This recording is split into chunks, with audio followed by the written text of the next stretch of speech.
एक नई शुरुआत, बुजुर्गों को मिलेगा आत्मबल। भारत की सीनियर यानी बुजुर्गों की आबादी 60 वर्ष या उससे अधिक आयु के व्यक्ति के रूप में माना गया है, जो तेजी से बढ़ रही है और सीनियर लिविंग हाउसिंग के लिए एक बड़ा बाजार भी तैयार कर रही है। एक अनुमान के अनुसार साल 2024 में सीनियर सिटीजन्स की आबादी 156.7 मिलियन से बढ़कर 2050 तक 346 मिलियन तक दोगुनी से अधिक होने का अनुमान है।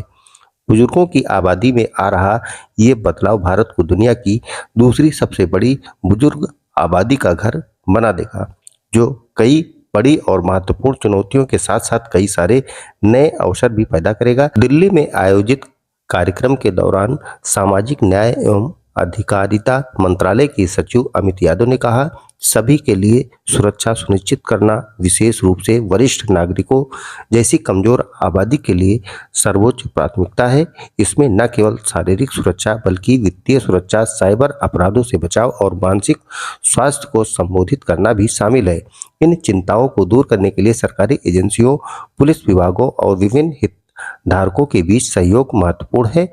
रजित मेहता, चेयरमैन ASLI अंतरा सीनियर केयर ने कहा कि भारत में सीनियर सिटीजन्स की आबादी 2050 तक 300 मिलियन 30 करोड़ से अधिक होने का अनुमान है, जो कुल आबादी का लगभग 20% है। ऐसे में बुजुर्ग आबादी की हर तरह से देखभाल के लिए अलग अलग सर्विसेज की मांग में काफी तेजी से बढ़ोतरी होने वाली है। वर्तमान में भारत के केवल 5% बुजुर्गों के पास इंस्टीट्यूशनल केयर की सुविधा उपलब्ध है और आधे से अधिक बिना किसी सोशल सिक्योरिटी के जी रहे हैं। अंकुर गुप्ता को फाउंडर ASLI और ज्वाइंट मैनेजिंग डायरेक्टर आसियाना हाउसिंग ने कहा कि ये ट्रेंड इसलिए भी महत्वपूर्ण है क्योंकि सिंगल सीनियर्स, विशेष रूप से महिलाओं की संख्या बढ़ रही है, जिनकी औसत आयु अधिक है। भारत के सीनियर सिटीजन्स के जीवन क्षेत्र में अपनी बढ़ती क्षमता के प्रमाण के रूप में पिछले एक दशक में उल्लेखनीय वृद्धि देखी गई है, जिसमें अब पूरे देश में 20,000 से अधिक स्पेशलाइज्ड यूनिट्स तैयार किए गए हैं। यह उपलब्धि देश में सीनियर सिटीजन्स की केयर और रियल एस्टेट डेवलपमेंट के प्रति दृष्टिकोण में एक महत्वपूर्ण क्षण है। तो असली association senior living India senior care के लिए काम करता है। प्राइवेट सेक्टर प्लेयर्स जो हैं उनको रिप्रेजेंट करता है।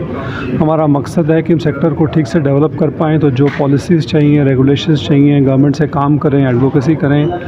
जैसे हरियाणा ने अभी निकाली एक पॉलिसी सीनियर लिविंग की, हमने उनके साथ काम किया उसके लिए। महाराष्ट्र रेरा ने निकाले मिनिमम गाइडलाइंस, उसमें हमने इनपुट्स दिए। दूसरा हमारा मकसद है कि जितने सारे प्लेयर्स हैं उनको हम बेस्ट प्रैक्टिसेस शेयर करें, क्या क्या इंटरनेशनल वर्ल्ड में हो रहा है, हिंदुस्तान में हो रहा है, ताकि सेक्टर को ठीक से डेवलप कर पाएँ। और हम ये एनुअल इवेंट इसलिए करते हैं कि सब इकट्ठे आ जाएं, इंडस्ट्री एक्सपर्ट्स हो, इन्वेस्टर्स हों, ताकि आगे जाके हमारे वरिष्ठ नागरिकों के लिए एक अच्छे से व्यवस्था का अवलोकन किया जा सके। सिर्फ वरिष्ठ नागरिकों के लिए इसमें क्या एज? 55 प्लस जी।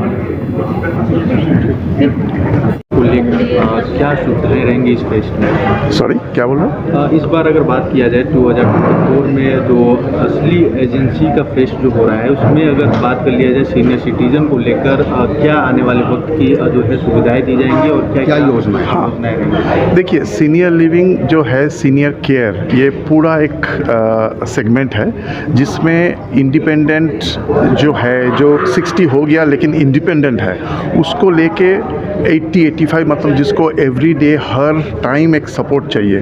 ये पूरा जो कंटिन्यूम जो हम बोलते हैं, वो कंटिन्यूम में जो जो सपोर्ट करने के लिए उसका जो ग्रोथ है वो होने के लिए जो जो होना चाहिए वो हम असली की तरफ से, और हम जो JLL जो उनका पार्टनर है, रिसर्च पार्टनर है, ये हम रिसर्च कर रहे हैं इसमें क्या सबसे अच्छा हो सकता है कि ये जो सेगमेंट है, जो बहुत ही छोटी सेगमेंट है, ये कैसे बढ़े।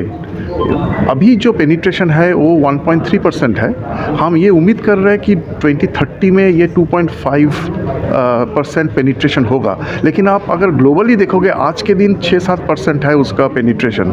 तो इसका मतलब है कि एक है फिनेंशियल सपोर्ट, वो चाहिए, फिनेंशियल इंस्ट्रूमेंट्स चाहिए मार्केट में जिसके हिसाब से वो सीनियर सिटीजन्स वो खरीद सकते हैं, वो रह सकते हैं। क्योंकि बहुत इम्पॉर्टेंट चीज़ है कि मकान बनाने के लिए प्रॉब्लम नहीं है, लेकिन जो ऑपरेशंस है, ये जो ओपेक्स हम बोलते हैं ना, ऑपरेशंस कॉस्ट, उसको कैसे अफोर्डेबल बनाएं। क्योंकि एक बार बना दिया, वो खरीद लिया, लेकिन उसके बाद रेगुलर, क्योंकि सीनियर सिटीजन के लिए रेगुलर एक मेडिकल हेल्थ केयर ये सब चाहिए। सो उसके लिए बहुत इंपॉर्टेंट है कि ऑपरेशंस कॉस्ट जो हम ओपेक्स बोलते हैं उसको कैसे रिड्यूस करें।